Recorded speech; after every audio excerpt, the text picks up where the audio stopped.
Greetings, everybody, from Hannover Messe 2026. We're here with Andrew Waycott of TwinThread, the president and co-founder.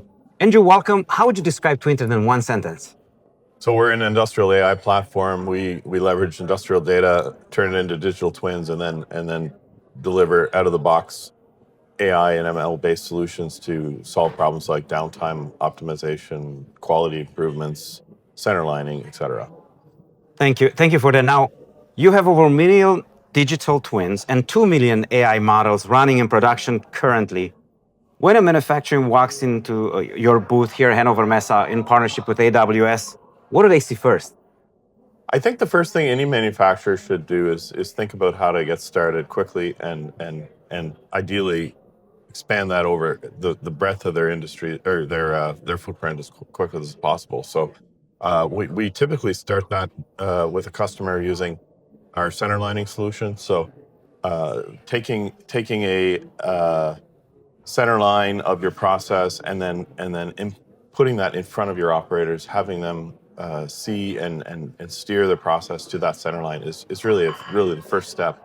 I always say the stabilization of a process is the key to getting to a point where you're actually able to move to optimal production. And so I always advise people to start with center lining as the initial starting point. Now, just double click a bit. What do you mean by center line? Yeah, center lining is it's an old term. It's 40 years old, but really it's this concept of learning how to make the best product you can make, no matter what product or SKU you're trying to make in your operation, and finding that sweet spot that actually hits optimal production every single time. And so we talk about make your best run every time instead of only once a year when your operators say, wow, that run last week was amazing. Well, if we can understand why that run last week was amazing, and we can put that in front of your operations team day in and day out, that means that every run can be as good as that amazing run or the golden run that people talk about all the time. Thank you for that explanation. Now, TwinThread runs on 4 AI layers. There's Predictive, Prescriptive, Generative, and Agentic. Most platforms start with predicting the problem. How do these 4 layers close the loop all the way to actually fix the line? And is there a validation in the process? Yeah, actually, I think there's a lot of buzz around industrial AI. As you walk around Hannover Messe this week, you'll see every single booth literally has the word industrial AI on it. Well, but what does that mean? And what we think it means is it's leveraging all of those technologies, whether it be predictive AI, which is all about forecasting what's coming down the line next hour, let's say. Prescriptive AI, telling people what they should do right now in order to optimize the process, or generative AI, of leveraging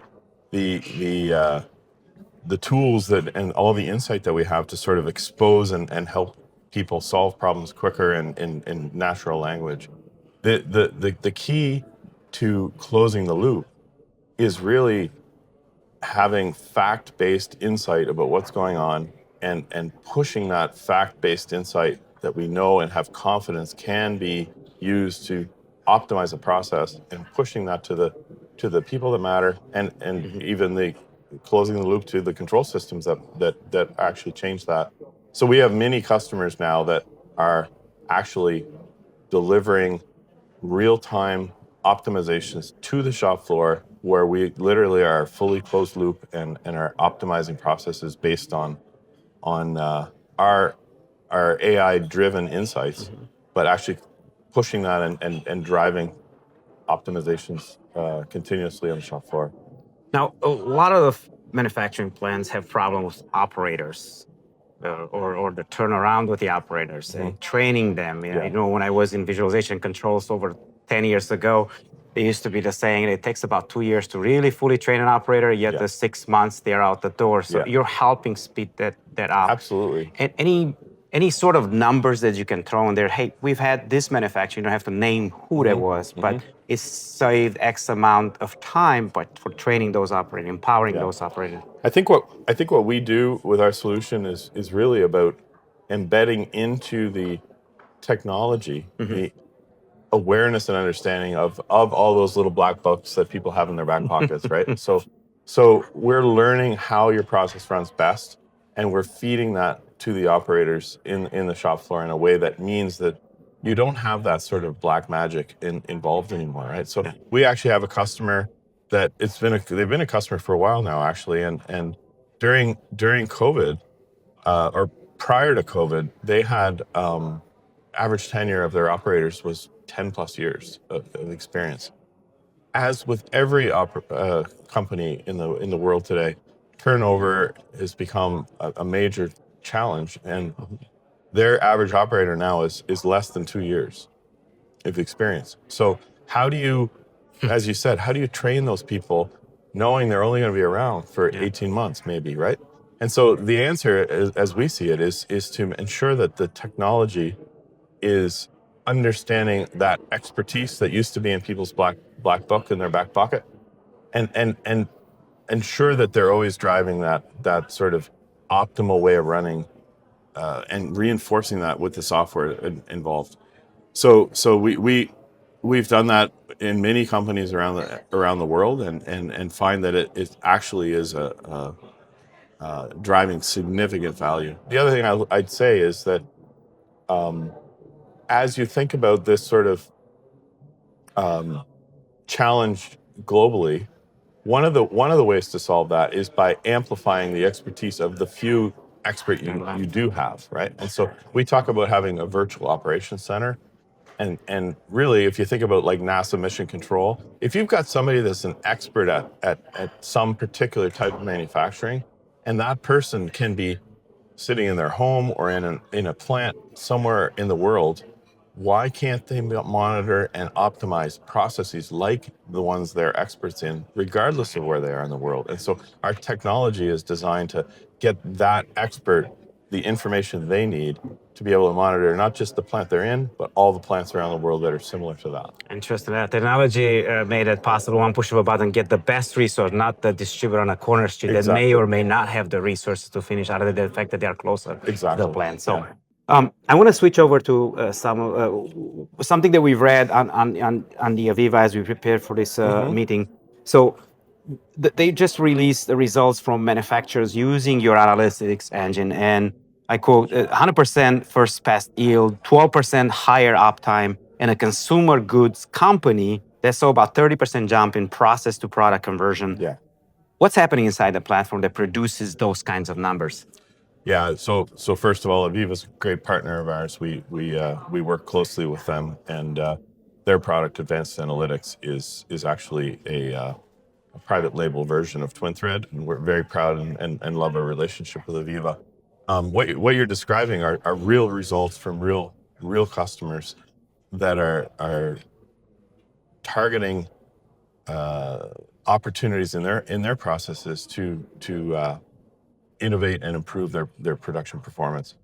Fundamentally, what our software does is it looks at any process, it finds opportunities to stabilize and optimize the process. So I always say, like, whether it's downtime improvements or quality improvements, whatever the case may be, fundamentally what you're doing is you're looking for opportunities to identify where is the process varying in an unstable way. And if we can streamline that and actually deliver consistent operating performance, we will produce better results. And so those numbers that you're quoting are really that. It's look, if you don't have to change the process and fiddle with knobs all the time, you are going to make your process better. And so what we do is we guide you in a way that allows you to stay stable, consistent, and when you do have to make a change, make the best change you can possibly make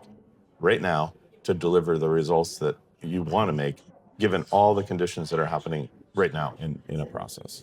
Thank you, Andrew. Now, on that note, you've written the book, Wisdom of the Fleet, that most manufacturers can detect a problem on one machine, but never push the fix across similar assets in their fleet. What is that gap actually costing them, if you were to put a number? Yeah, going back to my virtual operations center comment from a minute ago, that's really what it is, right? Like, the wisdom of the fleet is you've got, most manufacturers have many different pieces of equipment that are very similar. Now, it could be in a single plant. You've got mini pumps or motors or things like that. Or if you're a larger manufacturer and you have operations around the world, you may have multiple facilities or production lines that are making the exact same product. And so, what can we learn from one that can help us optimize the other? And the insights that we gain from one most likely are applicable across the rest of the fleet of lines that are similar. So if we can take that virtual operations center concept, that NASA mission control, and we can push that out and leverage those experts across the organization and leverage those insights across the organization, we're actually going to be able to deliver outstanding results in the end. Now, TwinThread's model factory lets operations team train and deploy ML models across thousands of assets on this one screen. No data scientist needed. For a plant manager running, let's say, 10 facilities with similar equipment, what changes on the ground when they turn that on? Yeah, I mean, for the plant manager, obviously their focus is on delivering the best OEE they can, the best yield they can, minimizing downtime, minimizing costs. And so in some respects, I hope that what changes for that plant manager is an empowered team that's delivering day in and day out at a higher level than they were before. Almost to the, I don't really frankly care if they're using a TwinThread screen or a HMI screen, but if they're interacting with their process in a way that drives results at a higher level than previous, then that's a win. And so the plant manager shouldn't be asking about, what's the screen going to look like? What's the AI model going to produce? The expectation for that plant manager should be, how am I going to see an increased performance from my operation as a result of using this technology? And I'm very confident that we can deliver that.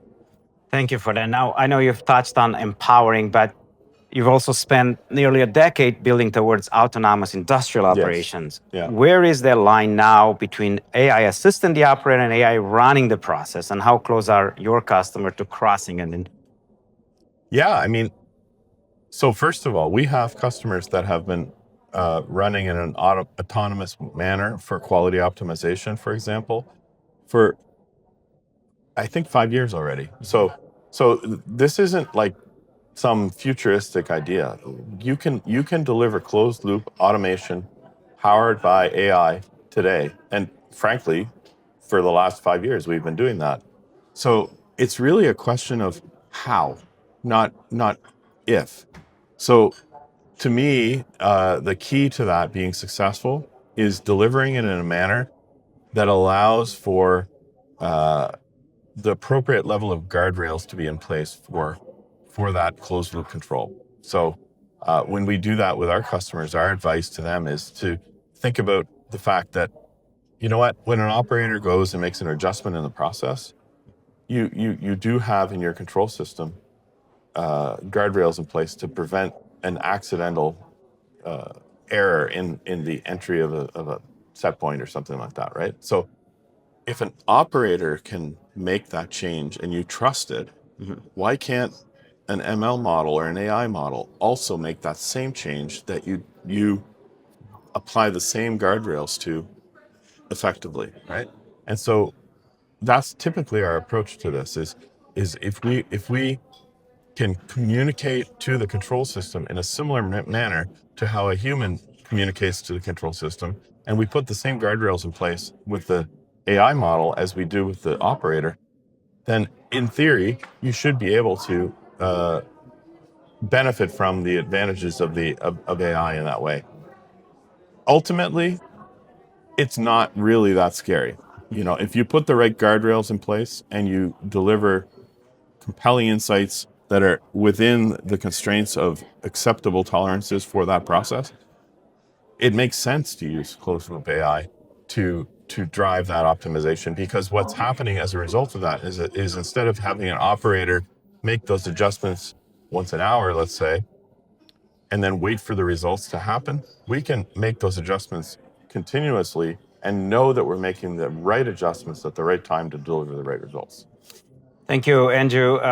Appreciate the insights, and I hope to host you soon at an online conference like the AI in Manufacturing next month, or in September we have the Industrial AI and where we could have multiple perspectives from vendor side, but also perhaps an end user and an analyst to continue this conversation. That would be great. I love it. Appreciate the opportunity to speak with you.